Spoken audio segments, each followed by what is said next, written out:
you have to explain to me exactly where you are. I was trying to envision what the theater was like since the first time you said anything about it. Is it? I was thinking, is it a giant opera house, like a No, Swedish, there's or the stage. it's a beautiful old space. Yeah, oh yeah, it was built here for the miners. This was a mining town. Uh, So it was built here, back in the turn of the 1800s, late 1800s, you know, and and it's been used, it's a community house, So that's why I get a key, and they know about sound painting, and they know who I am. And one of the think tanks was done here in 2007. Was here. what city is it again? Höganäs. It's like Hoganas, and the first O has two dots, and the last A has two dots. Do they call Höganäs. do they call it an umlaut in Swedish also? No, just German. I don't know what it's a separate letter in Swedish. We have those three extra letters in the alphabet. Do you have the one like the O with the slash through it? No, that's Danish and Norwegian have Got that, it. and also Icelandic. But no, we don't have that. My knowledge of these languages is very little. It's so interesting how those stairwells go up. I've never actually seen stairwells that go up through the space like that towards the stage.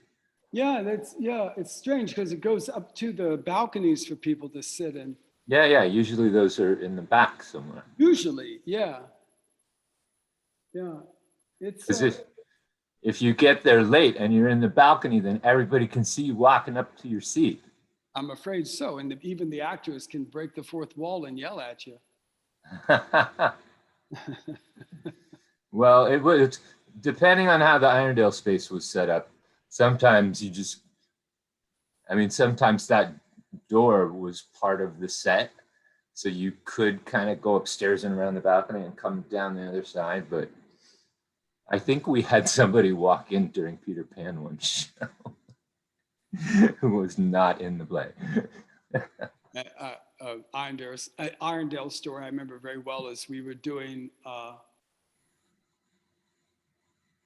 what was it? It was a Brecht, not St. Joan of the Stockyard. I forget which one it was. Mother Courage. I don't remember what it was. Happy End. Oh, Happy End, yeah. Right, and so I had arranged the music. It was, I think, Hans Eisler did the music. It wasn't. What's his name? Why am I forgetting his name? The other guy. Vile? Kurt Weill. It wasn't Kurt Weill. I think it was Hans Eisler. Anyway, I arranged the music for my orchestra and brought in about 8 or 9 players. And I forget the tall man's name. He was kind of music director for a while, like more working with the chorus and stuff. And I was kind of the one composing. But anyway, Frank London was late for the show, and we were in the show. It was going on. And it was a small space down around Delancey, and it was a dangerous place to go for rehearsals and stuff at the time. And because I remember it was a drug bust going on, cops pulling out their gun, and I had to duck behind the cars and crawl on my knees, to get to the rehearsal space. But Frank was late, and so they just put a costume on Frank and a hat, and then just walked him over in the scene, That's funny. and set him down. It was very, of course, Irondale was such great with improvisation. They just went right off with it. It was not a big deal for them. And then he sat down. His part was important as the first trumpet. That space theater for the new city that we were in for a while was a tough space too, because you could hear the traffic and the sirens outside, and talk about people walking in because there were the 4 different spaces in the building and nobody knew what was going on. They'd walk in and think it was one show and turn around and walk back out. And that was fun improvising on stage sometimes. Sometimes it worked, sometimes it didn't. Right. Sometimes it was a blessing, sometimes it was terrible. I think that was my favorite show with Irondale. I did a bunch of them. Was in Tarte de Kunst. You know, Degenerate Art for me was my favorite show. Oh, I think it was my favorite Irondale show also, which is a terrible thing to say because that was my second and third show. Those were my first and second years. Right, I remember, yeah. So I try not to let that cloud how much I liked that show, but it really was kind of all downhill from there. It was a great show. I mean, we ran it remember we ran it 2 seasons. We ran it, I think, in the spring and then the next fall. I tell you, there are maybe 4 or 5 shows I can count on one hand that got a good review from the Times, or like a fair to decent review from the Times. Right. That was the best review we ever got from the Times. Yeah, that was. It was. It was a very smart show. Yeah, it was a very smart show. We took that to San Francisco too. That's right. I remember it was just a small team. I didn't go. Yeah, we only did like an hour of it. Right, right. For the California Librarians Association, or a group of teachers, Anne Marie Gold, who used to go to Winnebago, was a part of this organization in California that brought us out to do it. That was a weird gig. Well, let's hear some. I guess we can come back and forth and talk a little bit in between, but what is all this music you've been working on? All right, let's get started with this, huh? You know, I started on piano at 4 years old. Yeah. You know, and I think I'd mentioned when the last time we spoke, you know, my sister Phyllis and my brother Charles played, and I took lessons, and I didn't want to take lessons, but I always was playing the piano. My mother taught me some things she knew how to play, and you know, some songs and things like that. And then, you know, I always played, you know, just always. I wanted to keep the piano for me in the background. I didn't want it to be like the instrument that I got too much involved with the repertoire, like I did with the saxophone and other percussion instruments, you know, and the flute. So, so for me, the piano was something I always had fun with, you know. And then about 15, 20 years ago, I really started to really work out on it, you know, and really play it, and then come back to, and then recently, the past number of years, because of all the sound painting, I came back to being a performer. So I could, a lot of times it was, I was in a workshop teaching sound painting, and there was a piano but no pianist, and then someone would come up to go sound paint, and I'd go sit at the piano. Yeah. So it kind of brought me back out of just having it in my life for fun. So I think that today, you know, I'm very influenced by the scene I was in New York, and the music in the 80s, you know, and 90s. And then I think a lot of my piano playing today comes from it's in sound painting influencing it heavily. Are there 2 questions? Are they composed written, or are they composed in your head, or are they improvised with structure? I mean, I do all of that. I do compose some things for myself, and I do, you know, play like jazz standards and all that sort of thing. But tonight, what I'm going to do is I have a handful of structures I've notated that I might look at as fancy. You know, it's not a big piece of paper, a little cheat sheet with kind of one word on it, you know, like ostinato or something like that, or pulse track, or, you know, just to give me an idea of, because I thought when we did this today that I would do short pieces so that we could try to do things that were like a minute. And it's an interesting challenge, you know, to do minute pieces. So I've been kind of working on it and practicing it since so that's what I'm going to do, is like minute and a half long pieces based on 1 or 2 kind of, you know, starting points, kicking off points, and then see where it goes from there. Do you find that most people, this is a generalization, who play multiple instruments, A, piano is usually one of them, and B, piano is often the one that people start with? Yeah, it is. And then people graduate. Well, one of the things piano is like playing an orchestra, because you have everything there. You know, you're playing melody and harmony, and and rhythmic work, and you can do extended techniques inside the piano. There's prepared piano. It's a very rich instrument, and it's, yeah. And I think a lot of people in studying music will, if they're not a pianist, they'll play piano some and use it to understand theory, Yeah. because it's just right there in front of you. But it's an amazing instrument for me. You know, my whole life I've been this secret pianist, and I've been waiting. Like I didn't want to play it like anybody else, so that's why I stayed away from the repertoire. You know, classical repertoire, jazz repertoire. I just didn't want to get into that so much. I have so many regrets in life, but these giant long fingers of mine would have been perfect for the piano. I noticed your fingers when you were doing. I said, he's got some piano fingers there. Many people have said that. Oh, I wish I had your fingers. I could play the piano. Yeah, it's interesting. People have had different size fingers, and when you have a different size finger, it calls for something different on the piano. Like someone can stretch stretch between the notes like a tenth or something easily, and some people have to just jump from one to the other, and they can't play it. But I'm sure you could do it, maybe more beyond that. But yeah, so big hands can help, and big hands can just be big hands. It really depends on. A lot of people think that big hands are like they're an advantage in reach for sure, you know. But they're not some magic sauce that allows you to play the piano. No, they're not. No, and I'm forgetting his name now. Great classical pianist, and he doesn't have very big hands, but wow, he tears it up. You know, he tears it up. I'm forgetting his name right now. But so how would you like to start? What should we do? How many do you have altogether? How many pieces? About 5, 6, 7, something like that. Why don't we just dive in with the first one or two, and then we'll come back and talk for a minute.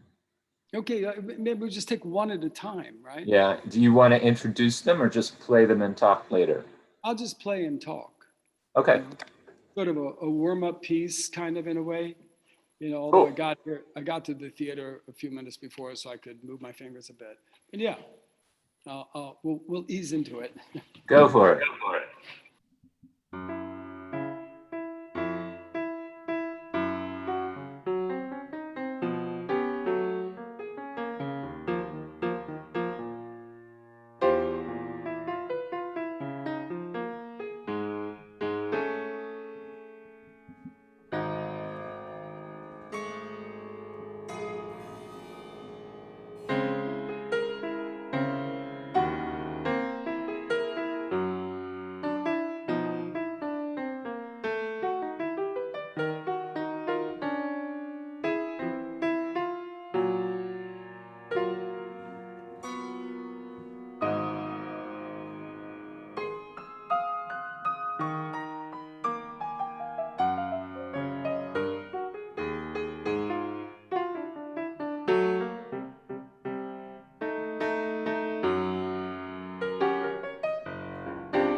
I love how you just jump straight into the extended techniques. Like if I went to see a pianist play, I wouldn't be expecting within 10 seconds for him to be reaching into the piano, plucking, or her. You know what I mean? Right. That's just so natural to you. And I was like, oh, of course, he's playing that piano. Yeah, I mean, it's sort of the piece was, I based it on like a couple of rhythmic ideas and the basically two or three themes, themes, if you will, sort of events. So I based it on like three different events, but I don't really plan that so much in advance. I might take that first event like a prompt, to have a prompt and as a prompt, and then I jump off into something else and something else. And I think in the terms of sound painting, like almost like sound paint myself, like call something a memory in my mind and then come back to it, as a memory. So I do that. I've never thought of sound painting oneself before. Yeah, but That's I do that a interesting. lot as an imaginary sound painter, as if somebody's sound painting me. So while I'm playing, sometimes I'll get like, put myself in a stab freeze, That you know, makes and then there's no. someone said, develop this, and then I develop it. Well, you remember when we were talking last time? I said as an actor, being sound painted takes a lot of the onus off of me, having to feeling the need to be creative, and Mhm. just even doing that, even if the sound painting is coming from an imaginary sound painter in my head, it makes me think I can take a step back, and the pressure's not so much on me to produce something beautiful or perfect. No. Yeah, exactly. One doesn't have to. I mean, that's the same thing. I mean, in the sense when you're improvising, you're self-composing. You're composing in the moment. Improvisation is composition, right? We know that. Yeah. And yeah, sometimes I bring my status way down or I bring it up. I don't stay in one place with it. I try to bring working with dynamics and working with motion and trying to not just keep it in one vein unless that's the goal of the piece, you know. Don't let me forget to ask you about rhythm. I assume it's going to come up at some point, but I want to go on a very fast tangent because I'd actually love to hear your response to this. Um, do you know Blessed Unrest at all? I don't know if you remember them. The theater company with Matt and Burr. Oh Um, yeah, yeah. Yes. I acted with them a bunch, and I directed like 3 shows. And I used to work with a woman named Anna Kepi, and she's married to Jonathan. I forget his last name, and he was the head of the New York University Percussion Ensemble, and we did a couple of projects with them. Through them, I've met this guy in Germany named Michael, and because he lives in Germany, the government has given him this huge grant to study the relationship between sound and movement. He's actually in aeronautics. He's like an aerospace engineer. And the government is interested in researching how they can use sound to better, to help train pilots and aerospace engineers in terms of physical space. So he just has, I talked to him for an hour the other day and he has this amazing questionnaire, but I'd never thought of sound in that term. Just to describe sound from bottom to top, from left to right, from diagonally through space. I just found it a really interesting notion, but it made me think of sound painting. And he says he knows it, but he's kind of going down this other path. But do you think of space and sound as being interconnected in a way? That was a very long lead up. Absolutely. Absolutely. I mean, I completely understand that, what he's saying. I mean, I might interpret it a little bit differently if, this angle going down to me represents dynamics right away, or motion, or the if the motion is like up here, maybe it's more complicated and less complicated here. I mean, it's, yeah, I mean, I understand that. That makes sense to me, yes. I think he's interested in working with a 3-dimensional grid and figuring out some sort of mechanism. But the whole purpose for it is so strange to me, like to train pilots and to train people who are otherwise very scientific minded and not necessarily, you know, rehearsed in the arts. But my mind is just kind of blown away by it. Yeah, I would like to read that study at some point, unless it's in German. It probably will be. His English is very good. But what did he say to me? He said, "This is a project that it's 15 years out. I'm just at the beginning." So he's talking like 10 to 15-year plan. And he's got funding for 15 years? I mean, he's got something for some amount of time. I suppose if it goes well, they'll keep funding it. I don't know. But, you know, I'm in the States. We don't give money to artists. No, of course not. We take it from them. Yes, we don't appreciate them at all. Although now I was just speaking with somebody and he's in Santiago de Compostela, and I had a lesson to give him this afternoon over Zoom. And a wonderful bass player and a sound painter, and we were speaking about this is kind of one of the first times it's really fantastic to be an artist, because I really feel bad for the people that they don't have any creativity in their life. I mean, you know, put us in quarantine and we'll be creative. That is part of what this show was born out of, frankly. Yeah, that's the richness of what we do. Whether it's financially rewarding or not doesn't really matter. The reward is the richness of doing things with your brain, you know. I'm cooking now. I'm doing this show, teaching on, like, I'm like, give me art. I gotta create. I'm writing something. Trivia. Let's write trivia questions. Yeah, right. So maybe we're all going to miss this COVID time. Who knows? Miss it in some way, but not in others. I've had a lot of time to practice. I think I was telling you, I'm just on the keyboard, on the piano all the time, and on my keyboard also. No, that is a positive benefit. All right, let's hear something else. All right, let's see. Let me look at my list. Okay, I got something.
This is a complicated question. Um, and it's tied to the rhythm thing I was going to ask you. I guess just super open first, and then I'll get a little more specific. How important is rhythm to you in music? I know that's very open ended. It is and it isn't. I mean, it makes a big difference to a lot of people, like what rhythms they base their music in. Right. Whether it's like a steady pulse, and whether that has to do with like playing different commercial musics or whatever that have a steady pulse, or whether it's playing more traditional jazz that has a steady pulse. Um, and then how you work that rhythm around that pulse is another thing altogether, right? Pulse is one thing, and rhythm is how Right. the sounds move through the pulse. But to me, rhythm is really, really important, and it's one of the things that really drew me to to to really focusing more and more on the piano this past 20 years. Um, so rhythm is extremely important to me because I think I have this synesthesia. And so when I look at something, I can actually hear the rhythm in it, so to speak, by looking at a painting or looking at a wall or looking at people walking around or whatever. So for me, rhythm's like really, really, really important, and to be sensitive to it for me in my music as a player, to be sensitive to it more in a much more. It doesn't have to stay in this unless I wanted to stay in like a really steady pulse, which I do that also as part of my playing, but rarely will I play where it's always that. Now that I think about it, but yeah, I mean, it's a very, very big part of my work is changing up the rhythm, the mixing the rhythms in all kinds of different ways, working with polyrhythmic and counter-rhythmic ideas, and um, yeah, it's a super big part of my playing. Jazz has always been tough for me. I love it. My dad is a huge jazz fan. He before he got sick a few years ago, he went to Monterey Jazz 44 years in a row, Wow. I think. But pulse is the word. Pulse and melody have always been so important to me in music to hang on to. Mm-hmm. Um, and they're not so present in jazz often. When I think of pulse in jazz, like I go to Coltrane and I think of the bass keeping the pulse, but rarely the piano. The piano is usually dancing around that. Right. Because there is something to sound painting by its nature that is polyrhythmic, Yeah. or it's hard unless you call, like, you know watch me for, it it's hard to find that without specifically calling on it. Right. With some people, I mean, with me, yes. When I sound paint, yes. But there are some people that like Francois Chenot, for example. He really, because he's a really fine jazz musician living in France, and he really likes it to be here, in his pieces. But a lot of sound painters, I agree with you. A lot of sound painters will, um, you know, um, think more in a collage form. Well, and it's almost like those are little islands of, I don't know the word to use, islands of normalcy is the wrong word, but islands of Right. something that lands in the middle of chaos sometimes, which is a very nice feeling. And then when you break out of that, that's also very fulfilling. Yeah. The sort of coming back to something more known or more common in some kind of way is a resolution. Can have a sense of resolution. I like to play. Um, I have resolution in what I'm doing, but it's more like rhythmic resolution a lot of the time. And when I think about you know the rhythm that I'm using to approach the piano, it's wide open for me. So when I play with people, I like to play with people that have an open form improv background. That's what I prefer. Uh, you know, I have a lot of relationship, but so it's just like our conversation. In other words, we come with the tool of English, you know, and it just goes. And you know this as a you know a wonderful actor who can do that in improvisation. You know, you can improvise a scene with somebody. So it goes so many different places, you know, and you can never capture it again in improvisation, and that's the point. That's what we work at, to never be able to repeat it. But it's yeah. But anyway, back to rhythm. It's a super big part. Maybe I'll do a real rhythmic piece for you then. Don't let me influence your choices. But I do. I've always been a sucker for pulse and melody. Pulse and melody. Yeah, I need something to drive me through a song. I love jazz because it just explodes everywhere. It's like a Kandinsky painting, you know. And sometimes it's just the most beautiful, gorgeous thing, and sometimes I'm like, I don't know what's happening right now. It's too much. Let me see. I'll play another piece. I'll give you some melody. Okay. Okay. Let me play something a little bit. I'll give it a go. I'm not sure I can do it, but you know. Just try. Just try for me.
A We bit more went melodic.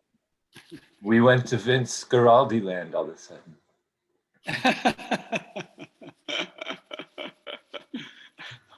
That's about as close as I can come to that world.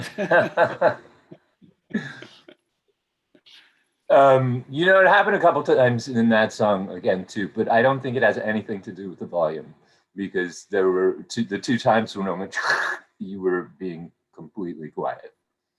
Oh, really? Yeah, so it's not a volume issue. I don't know what it is. No, that's too bad. Well, it won't be. I mean, it is Zoom, so it's interesting how we've learned to adapt and change our. We're no longer audiophiles these days because we listen, with all this different equipment that the sound is not usually very good. I mean, it's getting better. Headphones can be great, but still the source might not be that, good. If it's something like from YouTube, you don't have a very high quality, Yeah, sound. it makes it really hard to improvise also. Yeah. Because once you have more than two people talking at a time, you can't hear anything, and there are delays sometimes, and it's just kind of decimated a lot of the improv stuff that we can do acting wise. Yeah. Yeah. Yeah. That had such a different feel to it though. Like it really that was like a completely different world than the first. That last piece. Yeah. Yeah, I like. Sometimes I'll play that way for just to go to those bright colors, or blues. It's kind of for me those are like the primary color playing.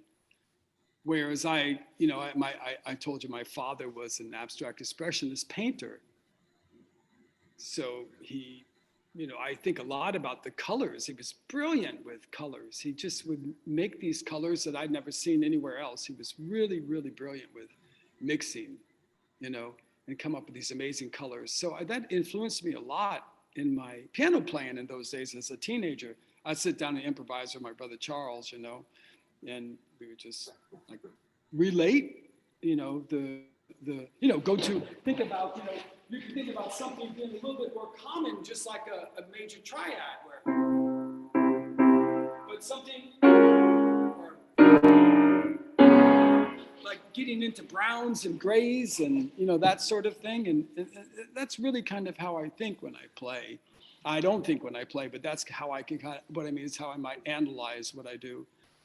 That's why Goebbels had a problem with you, because again, like that first triad was great, and then the next three notes you played. Mm-mm. You remember what I used to say to you though? As Goebbels, I used to say, you know what? I'd say to the orchestra, the band, I'd say, you know what? He looks a little bit like Yanni's music director. And I messed up the line when I said it the other day. I remembered afterwards the line. I can't believe I forgot it was, I have had an epiphany about a cacophony of euphonics. Right. Not music, euphonics. I was very proud of that line. Epiphany, cacophony, and euphonics in one sentence. It doesn't get any better than that. No, that's a serious tongue twister. It was so Goebbels. It helped with the character because I was like, I can say this very fast and you can't. So right. It's that power shit. You want to keep going? You got a couple more, yeah? Play a few more. Yeah, I'll try to do this one. I was gonna play something very rhythmic and it's very percussive, Let me give it a go.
I felt like I could follow the 15 for like the first 30 seconds and then I lost it. Yeah, I was counting 1, 2, 3, 1, 2, 3, 1, 2, 1, 2, 1, 1, 2, 1, 2, 3, 1, 2, 3, 1, 2, 1, 2, 1, 1, 2, and then I took it out from there. Okay, that's what I thought. What is the name of that? No, I actually, there was one No, I point where I know, was like, no, I know. It's an interesting pattern to like. I know you can follow it. It's interesting because you can hear the accents. Papa ta papa ta papa papa papa papa papa. yeah.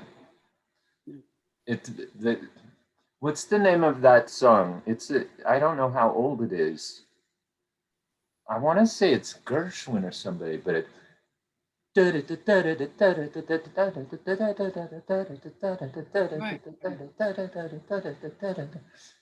That's all I really know of it, but it has that same kind of counter tempo Right. to it.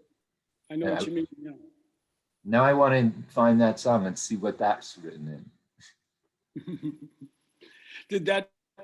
What does the sound like on that one? Because I definitely got loud, I think. No, it seems actually quite fine on that one. I don't know what it is because it's happened when it's very quiet.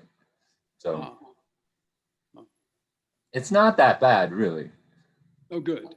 I, Good. I mean, it's like you said, I think that we're used to Zoom to a certain extent. So in a way, we have this discussion about radical normal.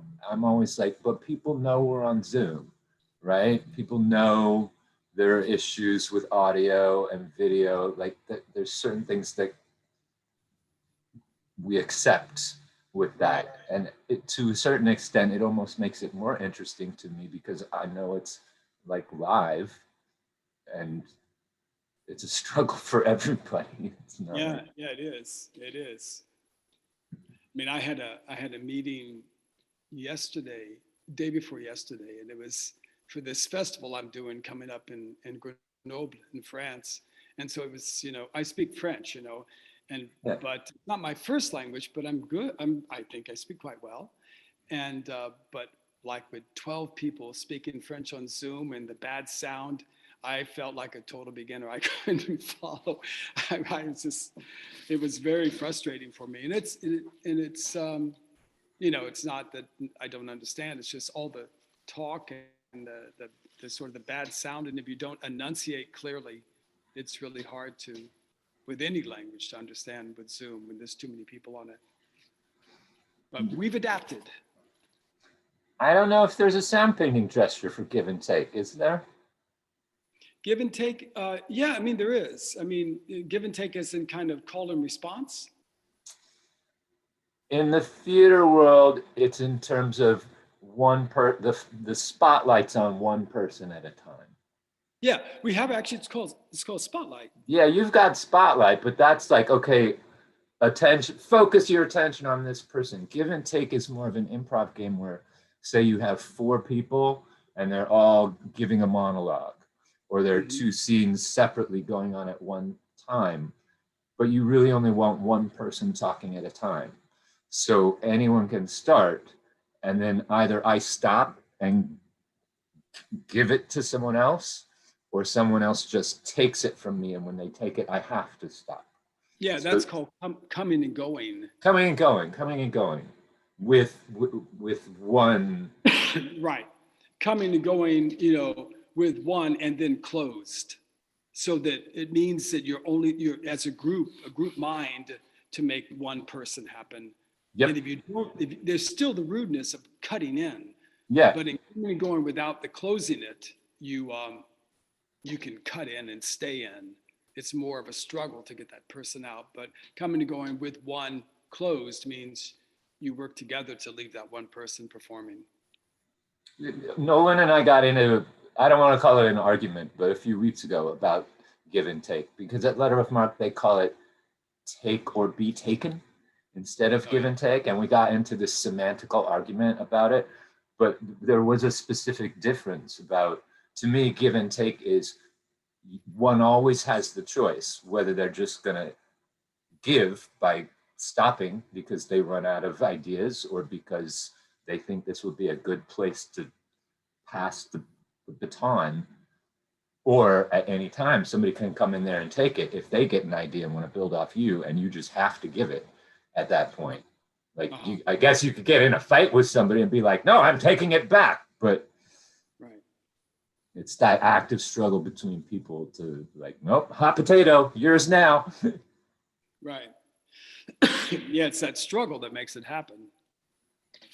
Well, that word never came up the other day when you were talking about you and Anthony giving yourself.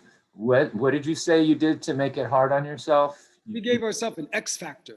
X factors, but there are every day. Yeah, but that's, to me, that's at the heart of Blessed Unrest's work in a way, because that's viewpoints and that's Suzuki, really. It's as an audience, I'm less interested in watching something that's rehearsed and performed well. What I want to watch is someone struggle. That's the interesting point, whatever that thing is. That's the essence of Suzuki, right? So, because you're in this impossible position, in a squat for 10 minutes, and every part of your being is like, oh my God, my thighs are killing me right now, but I gotta say this monologue. I'm like, that's so interesting to watch. It is. It makes it happen. It brings it down to sort of the bare essentials to make it happen. In this last the last short piece I played, there was a struggle in there for me. I had a struggle. It sounded like a struggle. That was a fast piece. Yeah, it's trying to trying to do something. Normally I would, interesting in playing these short pieces, because then we speak afterwards, and then I go back to play, and then we speak.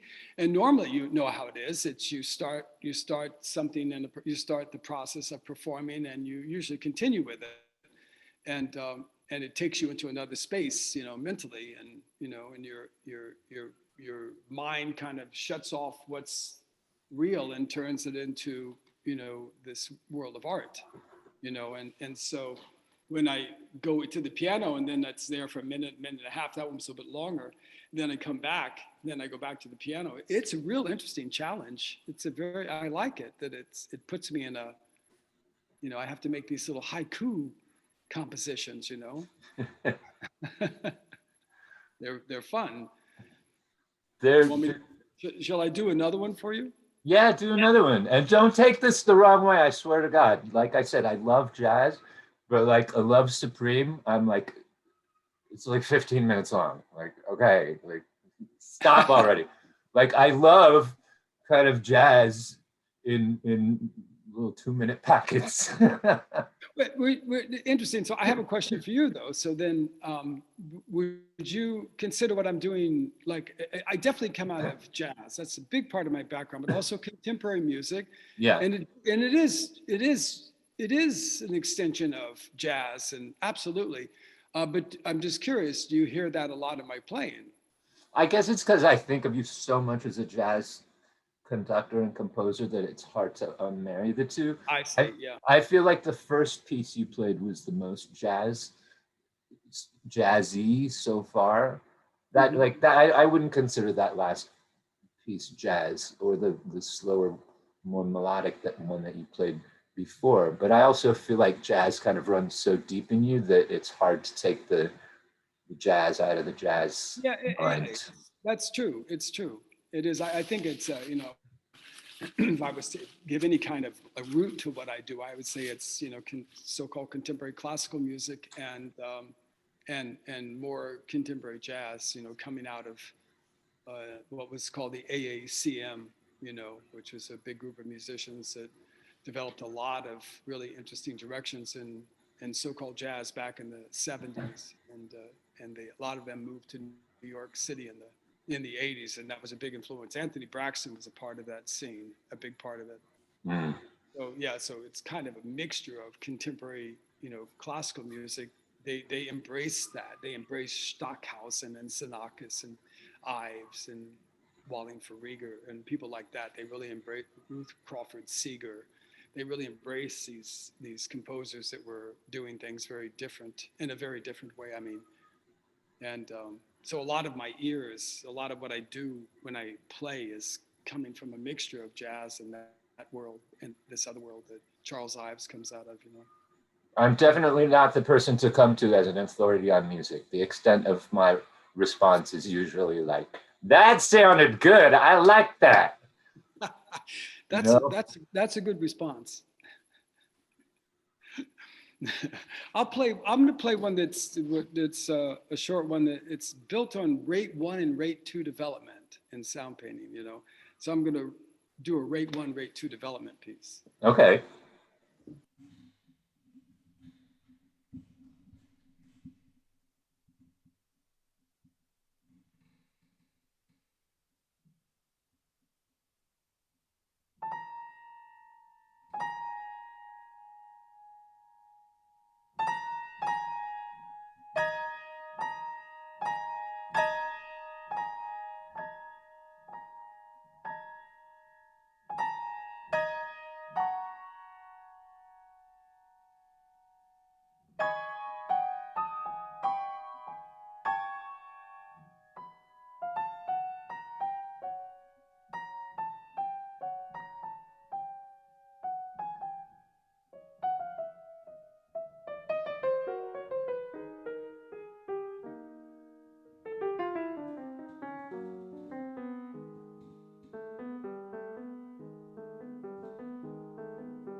All right, you have to explain rate 1 and rate 2. This is a term I don't know.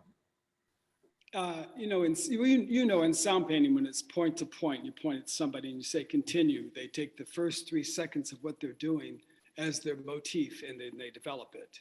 And so that's develop it really slowly. Like, if I said, "Hey, what are you doing over there?" Then that would be, say, my 3 seconds. Hey, what are you doing over there? I'm not going to repeat it 3 times so it becomes minimalism, but maybe twice. Hey, what are you doing over there? Hey, what are you doing over there? But now I got to change it. Hey, what are you doing over there? What is it? What are you doing? Hey, what? What is it over there? What are you doing? What are you doing? So then slowly, after a little time in rate 1, you add a little more to it, becomes richer. And even after 1 minute, you can still hear some of the beginning. Yeah.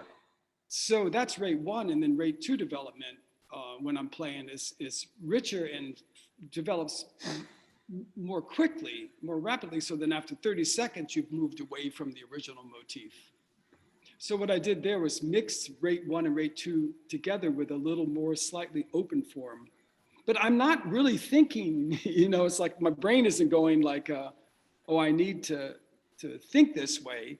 Yeah. It's built into how I am as a player. And so, I can focus and say, okay, I'm going to take rate 1 and rate 2, and that's my prompts. And that's what I'm going to go off of. What else happens harmonically, rhythmically, structurally is all up to me, but that's my X factor, if you will. Do you record your pieces? Yeah. I've been doing a lot of distance duos with different pianists and different players around the world. And so I've recording in that way, as in a way like we're doing this evening or in the morning over there. Yeah. But I record to study my work so I can listen to hear, if what I'm thinking of is what I'm imagining is really what I expected when I listen to it. I just want to know, is it what I'm really hearing? Yeah, I ask because, I've recorded rehearsals before, especially dance choreography, because you want to capture it so that you can remember it and repeat it. But if every time you play a piece, even if you're starting in the same place, it goes somewhere different, that would be a slippery slope for me, because I would want to record every single piece and then listen to every single piece. And after a very short amount of time, my vault would be so large that I personally would start getting obsessed with listening to old stuff instead of playing new stuff. Like, that's just how I operate.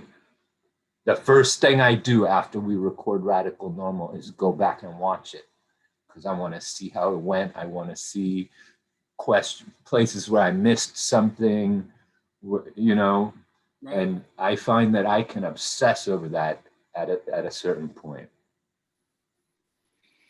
So it'd be tough if I had a giant room of like 8,000 recordings of my stuff.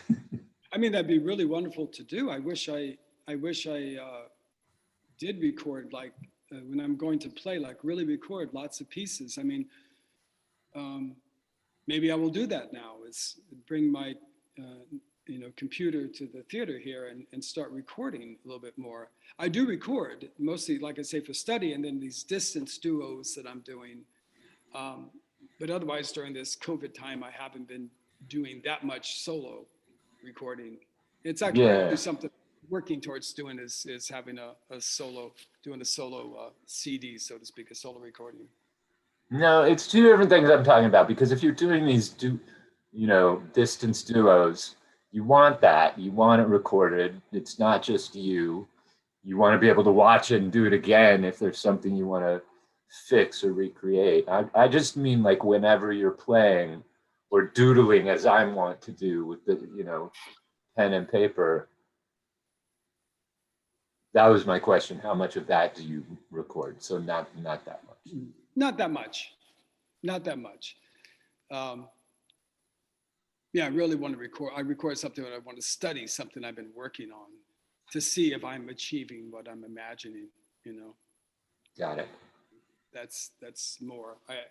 I sort of have this goal right now as coming back to, it's interesting, being older in my life and coming back to, as a performer, so I have this desire, this wish to have 100 hours of piano music recorded before I start pushing daisies, I want to have 100 hours, Is that what they make old people do in Sweden? Go and push daisies? Push daisies, right? Hey, vad gör du? There are some daisies over there. No, each of those pieces that you've played have been quite uniquely different, I would have to say. That was my goal. That was the goal, to think that way, to do something very, because it's not easy. I mean, like I say, I struggled in that 15 piece, I struggled a bit because of it's like something I would work my way into a little bit more. So I went right into it, and that was kind of a little harder to play it smoothly. What happened that made you stop and start over? Oh, then I had chose the wrong tempo to begin with. Yeah, I was going to say something about that. It's like just coming in cold and hitting what I was going to work into was, I hadn't warmed up enough for that. I have to watch the clock because, like you said, it's not morning here, but it is 12:10, and I do need to get back to my actual job at some point. Yeah, and we have like, how many pieces do we have now? We have. It's either 4 or 5. If you want to play us out with one more. Yeah, I'll play one more. Let me see. What shall I? Give me a word. Give me a prompt.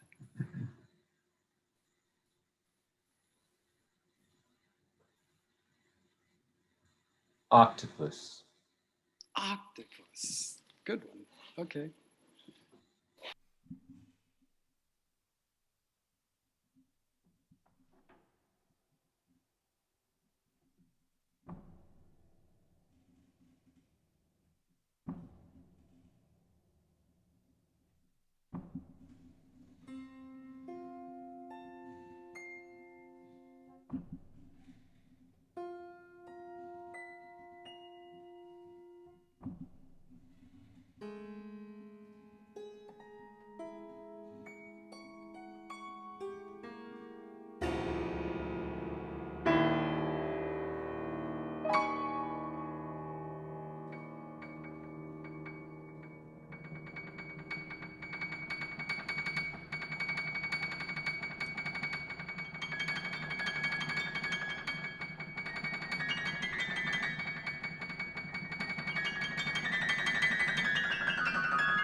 I'm so glad you went back for those last two notes.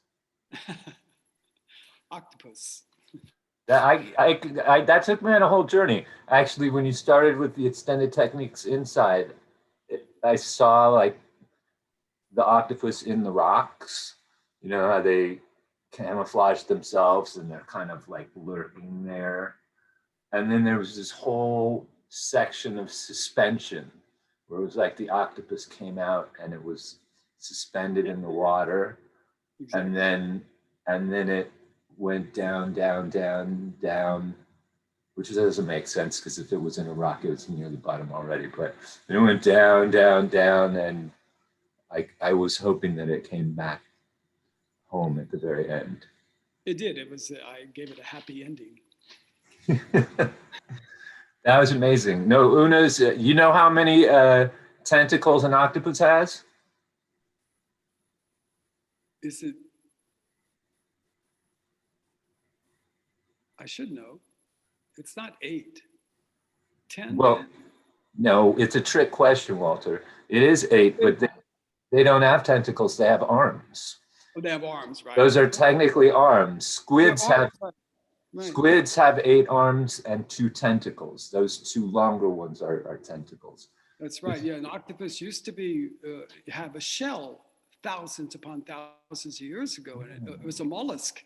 And it came out of the shell, and that's one of the reasons it developed such a large brain, was to really to protect itself from predators. So it developed a large brain. That was for Una. She's obsessed with them, so she'll be so happy to listen to an octopus piece. But you're right; it's not tentacles. Although forever they've called it tentacles, but it's not. Oh, we used to do trivia on our Zoom classes, and she pulled out that one and got me. They would always try. No, go ahead. I was just going to say, I hope you got something there from the play, and I hope some things came through clearly enough. I think so. I mean, I'll listen to it again, and we'll see if audio's weird, what Max can do. I think we got a lot of stuff. It sounded good to me. It just has these little crackles in places, but it really wasn't about the volume. It almost, towards the end, seemed like it was in those places of rest that your computer was like taking in all the information of the loud sound, but then once you would hit that final note and it would kind of die down, then it would go like your computer didn't know what to do with the silence. Right. Maybe that's what, that could be what's going on. Yeah. But it sounded good to me. Oh, good. Thanks. Anytime. I'll listen to you play or watch you conduct or be conducted by you. Oh, good. Yes, that we have to do that again, man. I hope so. It's coming up. I do too. I think we're doing a thing in Dartmouth. Strike Anywhere says it's actually happening in August. We were supposed to do it like last year and then it got canceled. But we have our next sound painting gig lined up, I think. Yeah, great, cool. Well, are you living out in California, or are you going to? Oh, you are living out there now. Yeah, so I had my plane ticket and everything all set to go out there, and then COVID hit. So they gave me 18-month extension, but that's run out now. So I'm gonna have to fight with them over it. Yeah, no, I wish you luck with all that. That's why time has been so difficult for me. I looked at the last email I sent you, and I was like, I'll see you at 1 p.m. your time. And I got up this morning. I was like, what the fuck was I right? Like, I have so many time zones in my head right now. It's not even a joke. So I hope that wasn't confusing, because when I opened it, I was like, why did I even write that? I have no idea. No. Do you change time this weekend? Like you think said? Not this weekend, but next. So we're 2 weeks before you. I didn't even think of that when we were doing all this planning until Lise mentioned it the other day on our Strike Anywhere thing. And I was like, oh, shit. We're only 8 hours, not 9 hours. This destroys everything. Well, I have a question. When you cut this together, what are you're cutting it together as one of the radical normal programs, right? That you. We've never done one recorded. We've done 8 episodes and they've all been live. Max edits all the time. In fact, the Roundabout show that we just did, he's the one who edited that and put it together, because we recorded it, but it needed to be chopped together a little bit. So I don't know. I need to talk to him. My thought was to put it as just its own separate thing and say, here's a bonus interview with Walter Thompson playing. Thanks. So it might be just this, or we'll see what Max wants to do with it, to tell you the truth. Well, I can always come back into the theater. It's like a 5-minute walk from my apartment to here. Okay. You know, so if we need to do anything else or the sound or try something different, I'm happy to do that. I enjoy it, man. It's fun. All right, let me go. I could talk forever. I got to go to the post office and get back to work. Great to see you. Great to see you, Damon. Good to see you too. Thanks much. We'll Ciao talk. for now. All right.